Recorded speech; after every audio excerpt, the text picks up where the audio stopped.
Depuis quelques semaines, sur Netflix, il y a une série qui cartonne, une mini-série britannique qui s'appelle Adolescence. On a lu vos commentaires, on a lu vos questions et on y répond. Police! What are you looking for? You're making a big mistake. He's only a kid. Dad, I haven't done anything. Adolescence se distingue par une prouesse technique. Chacun des 4 épisodes, en fait, est réalisé en plan séquence. Ça n'a rien d'artificiel. En fait, on a l'impression d'être dans la maison, dans le commissariat, on a l'impression d'être dans la série. C'est vraiment l'intérêt de ce plan séquence et ça crée une tension dramatique permanente. Le dispositif du plan séquence, en fait, est hérité du cinéma. On en a vu de très longs, comme dans 1917 de Sam Mendes, dernièrement. Mais là, c'est 4 fois 40 minutes. Faut imaginer le travail technique que suppose en fait ce mouvement de caméra continu sans raccord. Et c'est bluffant parce que c'est du générique de début au générique de fin. Let's go, Joe. Let's go. Yeah. Yeah.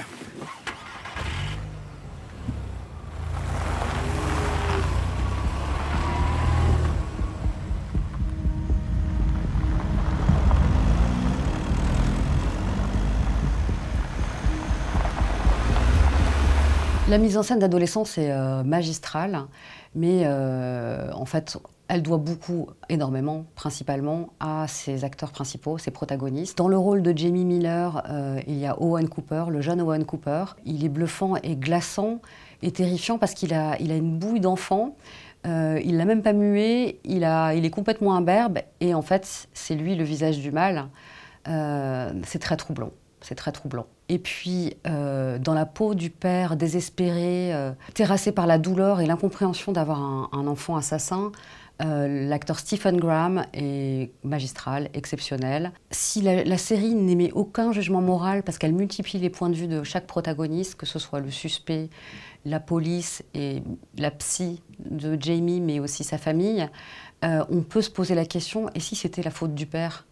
Le père, c'est un brave plombier qui travaille la nuit, et comme dirait son fils, qui débouche des chiottes la nuit, et parce qu'il doit payer son pavillon de banlieue et qu'il a du mal à joindre les deux bouts. Mais qui sait ? Le plus fou dans cette mini-série Adolescence, c'est qu'aucun des acteurs, à part Stephen Graham, qu'on a vu dans Boardwalk Empire, la série de Scorsese il y a quelques années, aucun acteur n'est connu. Mais le jeune acteur Owen Cooper crève l'écran et il risque de remporter des prix pour ce rôle. Sa performance est incroyable.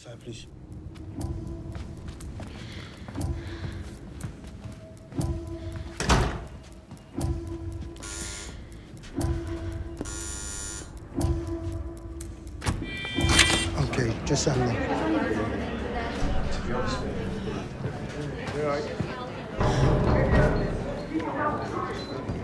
Je pense que la série Adolescence peut sensibiliser les ados comme leurs parents à toutes ces questions sociétales qui nous traversent actuellement en 2025.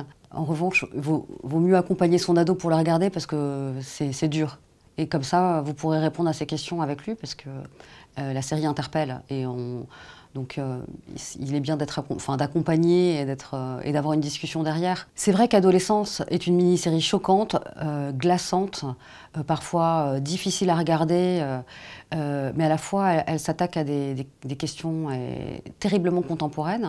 Par exemple, l'augmentation de la violence chez les mineurs de plus en plus jeunes. Ça parle aussi de harcèlement scolaire et aussi de cyberharcèlement sur les réseaux, entre gosses, entre gamins, entre collégiens et entre lycéens. Et ça parle aussi d'identité masculine, de la construction de l'identité masculine aujourd'hui en 2025. Qu'est-ce que c'est d'être un garçon en 2025 ? Et évidemment, elle essaie d'ausculter les mécanismes de la masculinité toxique.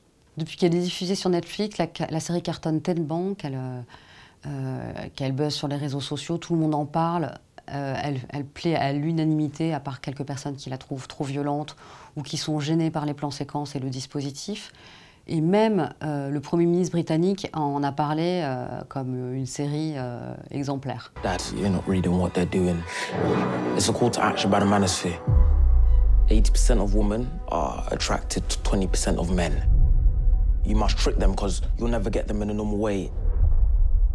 Autant les 2 premiers épisodes d'adolescence sont à un rythme effréné, on est hors d'haleine. Autant le 3e épisode, il est dans un huis clos très particulier, c'est les séances psy entre Jamie et sa psychoclinicienne. Donc en fait, c'est un dialogue, comme un ping-pong autour d'une table. Parfois Jamie perd ses nerfs, mais en général, ils sont assis face à face. Alors pour ceux qui sont pas coutumiers de la psychanalyse ou des séries comme En thérapie, où en fait le psy s'entretient avec son patient, ça peut paraître lent, mais en fait c'est tellement brillant, les dialogues sont tellement bien écrits, ciselés, c'est tellement naturel, la direction d'acteur est géniale, la psy elle est vraiment assez fascinante, elle reste à distance mais on sent qu'elle est dans l'émotion elle aussi, et elle tente de comprendre ce qu'il y a dans la tête de ce petit garçon, enfin qui a quand même 13 ans, qui est un ado. Et comme nous, elle a du mal à comprendre. Est-ce qu'en fait, la série ne nous donne pas vraiment la réponse? C'est comme elle nous ouvre plein de pistes de réflexion autour de l'identité masculine aujourd'hui chez les jeunes, en fait. What the fuck was that? Signal away like a fucking queen, yeah?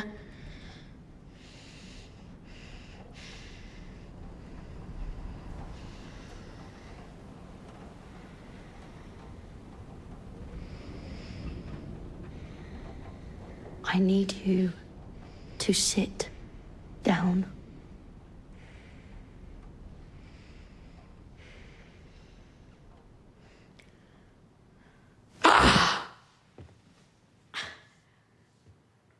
Alors moi, je trouve pas du tout. Je la trouve bouleversante.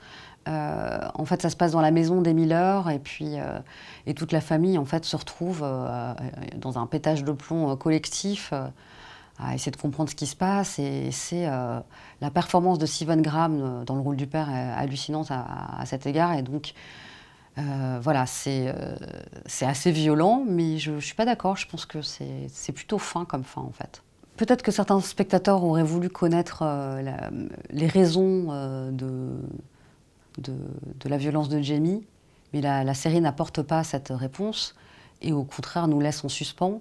L'idée, c'est d'analyser les mécanismes qui ont poussé Jamie à commettre l'irréparable, mais toutes les pistes sont ouvertes, et c'est pour ça qu'elle est brillante. Alors, ça peut être frustrant, mais c'est à chacun de nous de se faire une idée, et avec toutes ces hypothèses qui ont été lancées, pour comprendre un peu la psyché torturée de Jamie.